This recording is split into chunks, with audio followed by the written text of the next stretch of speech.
네, 함께 말씀 보도록 하겠습니다. 오늘 함께 나눌 말씀은 베드로전서 3장 18절에서 22절까지 말씀입니다. 네, 우리 한 목소리로 읽도록 하겠습니다. 그리스도께서도 단번에 죄를 위하여 죽으사 의인으로서 불의한 자를 대신하셨으니 이는 우리를 하나님 앞으로 인도하려 함이심이라. 육체로는 죽임을 당하시고 살리심을 받으셨으니 그가 또한 영으로 가서 옥에 있는 영들에게 선포하시니라. 그들은 전에 노아의 날 방주를 준비할 동안 하나님이 오래 참고 기다리실 때에 복종하지 아니하던 자들이라. 방주에서 물로 말미암아 구원을 얻은 자가 몇 명뿐이니 겨우 8명이라. 물은 예수 그리스도께서 부활하심으로 말미암아 이제 너희를 구원하는 편이 곧 세례라. 이는 육체의 더러운 것을 제하여 버림이 아니요 하나님을 향한 선한 양심의 강군이라. 그는 하늘에 오르사 하나님 우편에 앉아 계시니 천사들과 권세들과 능력들이 그에게 복종하느니라. 아멘. 네, 오늘은 부활 주일입니다. 예수님께서 십자가에 매달려 죽으셨으나 사흘 만에 다시 부활하신 것을 우리가 기념하고 그것을 절기로 지켜갑니다. 그런데 우리가 절기를 지켜가고 또 그 부활 주일을 기념하는 것에 있어서 가장 중요한 목적이 무엇이냐 이렇게 할 때 우리도 부활 신앙을 가진 사람이 되어야 하는 것입니다. 그래서 부활 절기를 지키는 것보다 부활 신앙을 가진 사람이 되는 것이 더 온전하고 중요한 신앙의 모습이라 그렇게 여겨집니다. 예수님이 죽으시고 다시 사심에 관한 사건, 이것은 사실이죠. 이것을 복음서에서 사도들이 지속적으로 기록했고 또 서신서에도 우리의 신앙 고백 안에서도 이것을 고백합니다. 그런데 예수님이 다시 사심에 관한 사건, 이것은 그저 사실관계를 확증하기 위해 기록했고 오늘날 우리에게까지 전해지는 말씀인 것일까요? 우리도 예수님의 부활하심을 통해서 우리 자신도 죽고 다시 사는 사람이 되어야 하기 때문입니다. 예수님은 죽고 다시 사셨는데 나는 전혀 죽은 적도 없고 다시 산 적도 없다. 이것은 그냥 헛된 시간들이라는 거예요. 예수님이 어떤 것에 대해서는 죽임을 당하시고 어떤 것에 대해서 다시 사셨듯이 우리 자신도 그 신앙의 교훈을 받아서 나도 하나님 앞에 죽고 다시 사는 부활 생명을 가진 사람이 되어야 하기 때문에 우리에게 말씀을 전해주셨고 본을 보이셨다 여겨집니다. 이것은 먼 옛날, 먼 이후에 일어날 내가 언젠가는 죽으면 다시 살게 될 것이다. 아주 먼 미래에 일어나야 할 그런 사건이 아니라 지금 현재 나의 속 심령 가운데서 일어나야 할 부활 사건이더라는 것입니다. 그래서 대단히 현재적이고 실제적인 부활 신앙을 가져가야 한다. 예수님은 십자가로 가시기 이전부터 자신에 대해 나는 부활이요 생명이니 나를 믿는 자는 죽어도 살겠고 무릇 살아서 나를 믿는 자는 영원히 죽지 아니하리니 이것을 네가 믿느냐 이렇게 말씀했습니다. 지금 살아있는데 부활 생명이 있더라는 것입니다. 하나님 앞에 어떠한 가치관에 대해서는 죽임당하고 새로운 가치관 안에서 다시 살게 되는 그 부활 생명, 우리가 늘 묵상하고 기억해 가야 하겠습니다. 그러면 우리는 무엇에 대해서 죽고 무엇에 대해서 다시 살아야 할 것인가? 그리고 다시 살게 된 부활 신앙을 가진 사람이 되면 어디를 향해 나아가야 할 것인가? 이 교훈에 관하여서 많은 사람들이 희미해하고 그리고 오해하고 있기 때문에 끊임없이 절기의 형식이 강조되고 부풀려지고 있다 그렇게 여겨집니다. 오늘 말씀에 베드로 사도는 예수님의 부활하심에 관하여 소개하기를 예수 그리스도께서 단번에 죄를 위하여 죽으셨다 했습니다. 여기에 단번에라고 하는 단어가 대단히 중요한데 먼저는 볼 때 횟수에 대한 개념으로 보입니다. 그래서 단 한 번만에 죽으셨다. 그러나 이 원어의 의미를 살펴보면 하팍스라고 하는 헬라어를 쓰는데 이것은 모두를 위한, 그리고 모두를 연합하기 위한이라는 뜻을 가지고 있습니다. 그래서 그저 사사로운 개인의 죽음이 아니라 모든 사람을 하나 되게 하기 위한 죽음, 모든 사람들을 다 포함시켜낼 수 있는 죽음이 있더라는 거예요. 그런데 무엇을 위함이냐? 죄를 위함이라 했습니다. 우리가 많은 사람들이 숭고한 희생과 보이신 죽음들이 있습니다. 자기 자신의 사사로움 때문이 아니라 많은 사람들을 위해 죽은 헌신한 사람들이 있죠.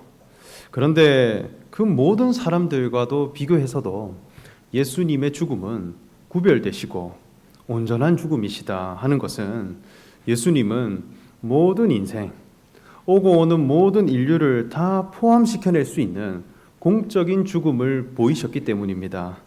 그것이 바로 죄의 문제라는 거예요. 이 죄라는 것은 하나님이 사람을 지으신 존재의 위치를 이탈한 상태입니다. 하나님이 사람을 지으시고 먹여 놓으시고 만족하신 위치가 있는데 그 위치에서 이탈되어 버렸다는 거예요. 그것이 죄인데 그 존재의 위치를 바로잡고 나라고 하는 사람이 본래 무엇을 위해 지음받았으며 무엇을 위해 살아야 할 존재인가라고 하는 인생의 존재 위치를 회복시켜 주시기 위해 단번에 죽임 당하는 자리로 나아가셨다는 것입니다. 우리가 그 존재의 위치에 다 이탈한 사람이기 때문입니다. 하나님의 의에 대해서 다 어두운 자이고 다 죄에 속한 자이기 때문에 먼저 앞서서 십자가를 지시고 모범을 보이신 것입니다. 그래서 육체로는 죽임을 당했고 영으로서는 다시 살리심을 받았다 했습니다. 육체로 죽는 것, 어쩌면 그것은 우리 모든 인생도 다 육체로는 죽습니다. 육체로 죽임 당하는 것, 그것은 어렵지 않아요. 모든 사람이 피해갈 수 없는 운명입니다. 그런데 육체로는 죽임을 당하고 영으로서 다시 살림을 받는다 하는 그 신앙의 교훈이 무엇인가 할 때 하나님 앞에 육체로서 나아가는 신앙의 가치관이 있다는 거예요. 이 육체에 속한 세계, 이 육체라고 하는 것은 늘 힘과 역량을 주관하고 있어요. 사람의 육체는 노력한 것만큼 강화되고 또 내가 도전해가는 만큼 성장하는 것입니다. 하나님 앞에서 내 신념을 가다듬고 내가 무언가를 행해가고 어떤 공적을 쌓아감으로써 나는 하나님 앞에 인정받을 것이다. 이것이 하나님 앞에 의가 될 것이다 여기는 사고, 이것이 모두 육체에 속한 생각이고 육체에 속한 신앙이라는 것입니다. 하나님의 율법에 대해 우리가 이 율법을 철저하게 지켜 행하면, 하나님의 계명에 대해서 내가 몸으로 철저하게 실천해가면 하나님이 나를 인정해 주실 것이다 여기는 거예요. 그러한 신앙 자체가 육체로부터 오는 신앙입니다. 때로는 내가 세상으로부터 좋은 것을 가지게 되면, 더 많은 소유 가치를 가진 사람이 되면 하나님이 기뻐하시고 나도 기쁘지 않을까 그렇게 생각합니다. 이것이 다 사람의 수고로움과 애씀으로부터 쌓아 올린 육체의 신앙이라는 거예요. 이 육체에 관한 세계에 대해서 철저하게 죽은 바 되었다는 것입니다. 그리고 영으로서 살리심을 받았다 하는 것은 하나님이 사람을 지을 때 매겨 놓으신 존재의 목적만으로 다시 사는 사람이 된 것입니다. 하나님이 사람을 지으시고 그 코에 생기를 불어넣으니 사람이 하나님 앞에 생명이 되었다 이렇게 말씀하죠. 하나님이 보실 때 살아있는 존재는 하나님의 호흡을 받은 존재라는 거예요. 하나님의 호흡이라고 하는 것은 하나님의 성품이고 하나님의 가치관입니다. 하나님이 무엇을 옳다 여기시는지, 하나님이 무엇에 대해 기뻐하시는지, 하나님이 가지신 그 의의 기준에 관한 생명과 본성, 그것을 받는 사람이 되었을 때 비로소 살아있는 존재를 할 수 있고 다시 산 존재라 할 수 있더라는 것입니다. 그래서 내가 육체로부터 오는 모든 의로움에 관하여서는 죽은 바 되고, 오히려 하나님이 나를 지으신 존재의 목적되는 그 하나님의 성품, 이것을 다른 말로는 그리스도라고 하는데, 그리스도의 신분과 정체성으로 다시 사는 사람이 되는 것, 이것이 죽고 다시 산 부활신앙을 가진 사람의 모습이라는 거예요. 이것은 나의 존재 가치에 관한 변화입니다. 우리가 사람을 바라볼 때 무엇에 대해 정말 기뻐하고 무엇에 대해 만족할 것인가, 그 사람 속에 있는 존재 가치에 관한 변화를 볼 때 내 속에 기쁨이 나오고 만족이 되는 그런 사람들로 우리를 불러가시더라는 것입니다. 이 신앙의 변화를 소중하게 여기고 가치롭게 여기는 사람들은 마치 노아의 방주를 준비하는 자들과 같이 아주 적게 있더라는 거예요.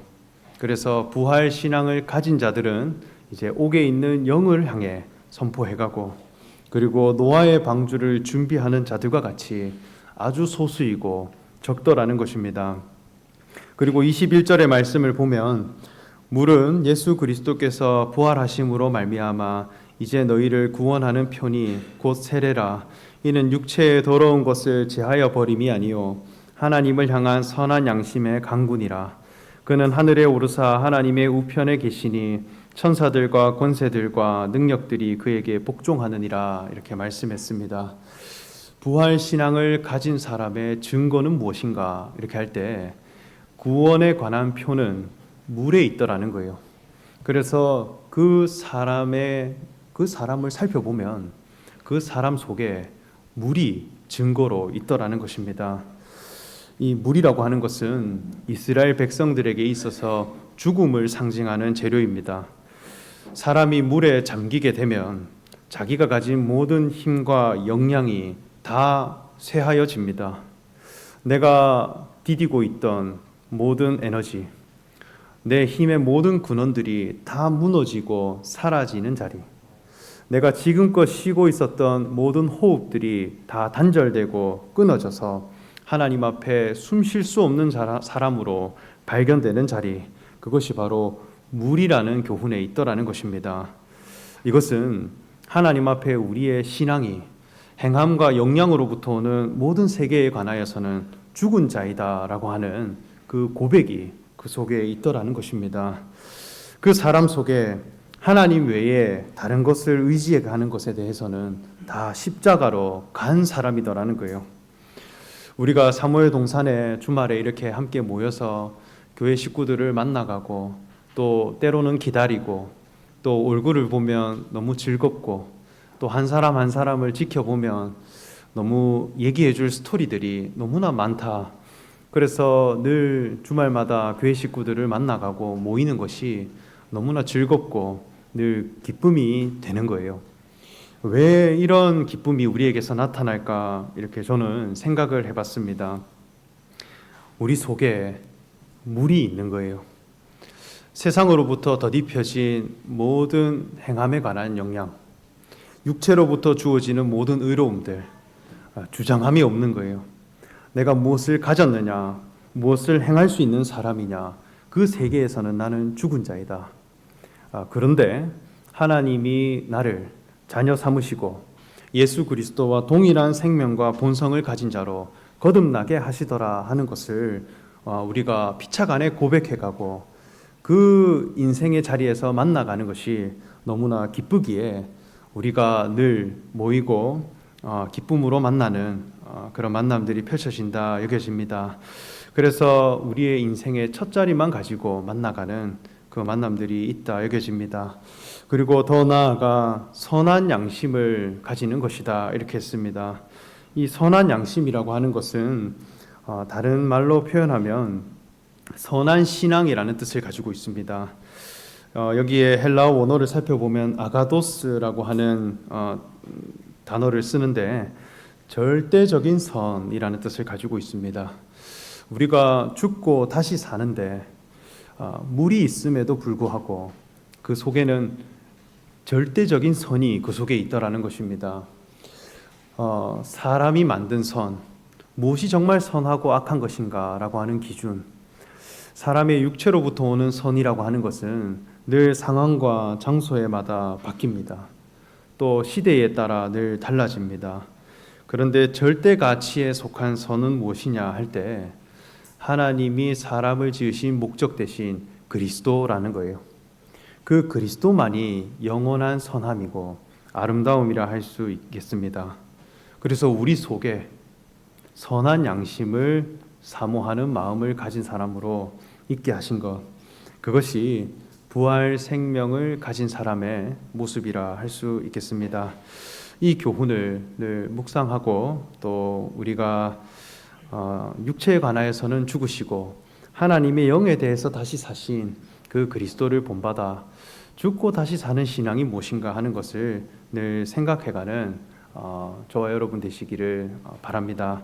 저는 청소년 시기에 신명학교를 통해서 교회를 다니게 되었고 또 청년 때에 서울 신명장학관을 가게 되면서 제가 이곳 사무엘 동산까지 이렇게 올 수 있었습니다. 제가 교회에 처음 오고 장학관에 처음 갔을 때 저를 낳고 길러주신 부모님이 함께 동행을 했었습니다. 그래서 저희 부모님이 장학관에 저를 맡기며 하셨던 선언이 있었어요.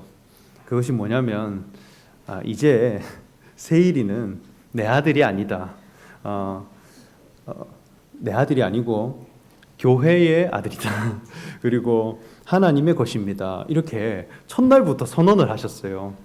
그래서 제가 어머니의 그 약속에 장학관 생활을 시작했었는데요. 그런데 실제로 교회 생활이 너무 재밌어 버린 거예요. 교회에서 말씀을 듣고 교회 지체들을 만나는 것이 너무 즐거워서 교회를 떠나는 것에 대해서 너무 시간이 아까운 사람이 되어버린 것입니다. 교회도 잘 안 가, 교회도 자꾸 가다 보니까 집도 잘 안 가게 되고 연락도 뜸해지게 되니까 이 약속을 철회하기 시작하는 것입니다. 저는 오히려 더 집에 가서 교회를 자랑하기 시작하는 거예요. 엄마, 내가 교회를 가보니까 내가 하나님의 자녀로 지음받았다고 얘기를 해주더라. 그것이 너무 기쁘다.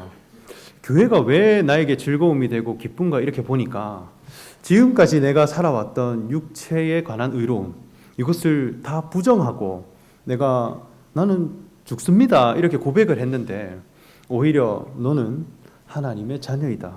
의미를 부여해주고 하나님이 사람을 지으신 그 기준이 무엇인가 하는 것을 알려가니까 그게 나에게 자랑이 되고 기쁨이 되는 것입니다. 그래서 너무 신이 나서 어머니 아버지에게 가서 내가 하나님의 자녀란다. 이거 너무 기쁜 소식이지 않느냐 이렇게 소개했었습니다. 그때 저희 아버지가 하셨던 말씀이 무슨 소리 하노? 너는 안동김 씨의 자손이다 이렇게 하셨고, 그리고 어머니는 당장 돌아와라 이렇게 하셨는데 제가 따지기를 엄마가 나를 보낼 때 세일이는 하나님의 것이고 교회의 것이라 하지 않았느냐 이렇게 제가 반박했습니다. 그때 저희 어머니가 하셨던 말씀이 기억력도 좋다 이 녀석아 이렇게 했었습니다. 그래서 네가 안동김 씨의 자손이지 않느냐, 네가 육체로는 이러한 사람이지 않느냐. 제가 안동김 씨 족보를 살펴보니까 저희가 산 족보더라고요. 잘 보니까 어디 파키스탄 쪽 조상이 그런 것 같습니다. 육체로부터 오는 모든 족보, 육체로부터 오는 모든 이름들, 그것은 다 세상에서 얻어진 것이고 또 세상을 살다 보니 내게 주어진 것인데 네가 그것으로 살아야 될 자이지 않느냐, 네가 누구이냐 하는 그 시름이 늘 있었습니다. 그런데 제가 교회에서 신앙이 자라고 목회자가 되고 결혼을 하는데 저희 아버지에게 찾아와서 결혼 승낙을 제가 받기 위해 찾아갔었습니다. 그 아버지는 직업이 자동차 부품을 파시는 그런 일을 하시는데 일반 차가 아니라 대형 트레일러, 버스, 트럭 같은 것을 분해해서 여러 업체에 납품하는 그런 일을 하시는 분입니다. 그래서 아버지가 차를 경매에서 받아오면 주인이 없는 큰 트럭을 자기가 끌고 와서 그걸 다 분해해서 그것으로 먹고 사는 그런 사람이라는 거예요. 그 아버지가 자기 인생을 보니까 주인 없는 차를 끌고 와서 분해를 해서 이것으로 돈을 벌고 사는 그 트럭의 모습이 자기 인생 같더라는 거예요. 야, 이 주인을 잃어버려서 그냥 부품처럼 팔려가는 인생. 야, 이게 내 인생이구나. 이것을 크게 깨달았던 적이 있습니다. 그 타이밍에 제가 와서 아버지 결혼 좀 하겠습니다. 교회에서 결혼을 하겠습니다. 이렇게 하니 저희 아버지가 저에게 고백하시기를 나는 이렇게 부품과 같은 그런 인생인데 내 아들인 세일이 너는 교회로부터 너무 나와 다른 인생을 살아가는구나. 네 인생이 너무나 복되고 그리고 복음을 전하는 사람이 되고 또 인생을 무엇을 위해 살아가야 될지 생각이 늘 뚜렷한 교회를 기뻐하며 살아가는 그런 모습을 보고 너가 참 복된 존재이구나 하는 것을 고백했습니다. 예수 그리스도께서 육체에 관하여서는 죽으시고 하나님의 영에 대해서 다시 사셨다 했습니다. 내 육체로부터 주어지는 이름들, 내 소유 가치들, 그리고 나의 행한 업적들, 그것은 알고 보면 내가 아니에요. 진짜 나는 무엇인가 할 때 그리스도라고 하는 왕 같은 제사장, 기름 부음 받은 자라고 하는 사람의 존재 목적을 일깨워 줄 수 있는 존재, 거기에 우리의 영원한 이름이 있고 우리의 영원한 생명이 있다라고 하는 것을 예수님을 통해 발견하게 되므로 우리가 기쁨이 되고 또 그 변화된 신앙인들 한 사람 한 사람을 볼 때 내 자랑이 되고 나의 영광이 되는, 그래서 우리가 육체에 대해서는 죽은 자요 하나님의 영에 대해서는 다시 살았다 할 수 있는 분명한 부활 생명을 가지고 누리시는 저와 여러분 되시기를 소망하며 말씀 전합니다. 함께 기도하겠습니다. 사랑의 하나님, 부활주의를 맞이하여 부활 생명이 무엇인가 하는 것을 교훈으로 받고 묵상하게 하시니 감사드립니다. 육체로부터 주어지는 모든 의로움에 관하여서는 죽은 바 되고 하나님이 사람을 지으신 그리스도라고 하는 영원한 선한 양심에 관하여 우리가 추구하고 그것으로 서로를 만나갈 때 노아의 방주와 같이 거룩한 신앙 공동체가 우리 가운데 세워져 가는 것을 목도하게 하여 주시옵소서. 감사드리며 예수님의 이름으로 기도합니다. 아멘. 네, 우리 다 함께 찬송가 165장 찬송 후에 축도로 예배를 마치겠습니다.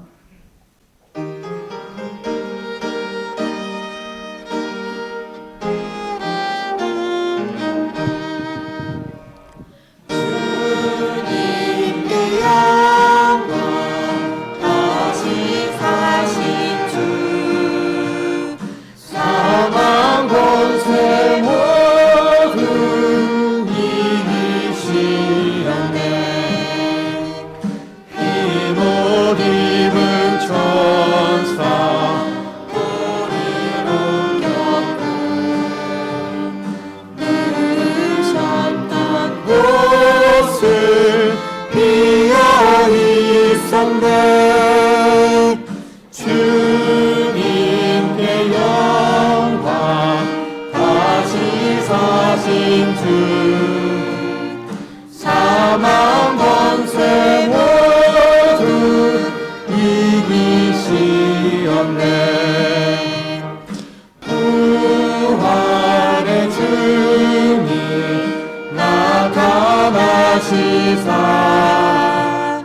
두려움과 의심 물리치셨네.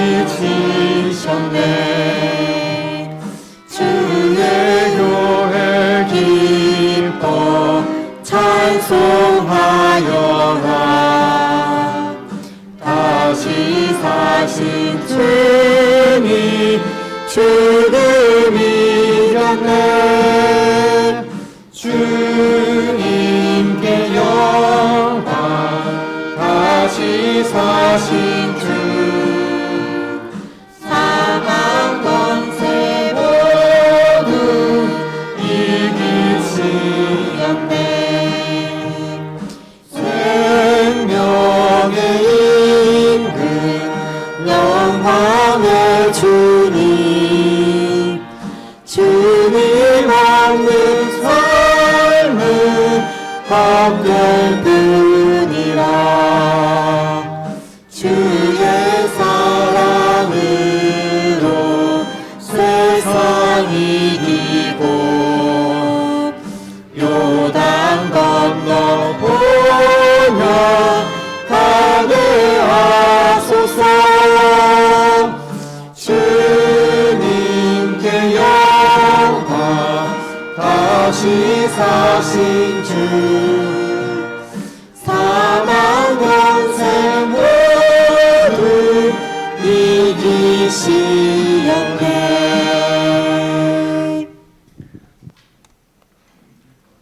지금은 우리 주 예수 그리스도의 은혜와 하나님의 크신 사랑과 성령님의 감화 감동하심과 교통하심이 육체로는 죽으시고 하나님의 영으로 다시 사신 예수 그리스도를 본받아 거듭난 신앙을 향해 나아가고자 모인 모든 성도님들의 머리 위에 이제로부터 영원히 함께 하심을 간절히 축원하옵나이다. 아멘.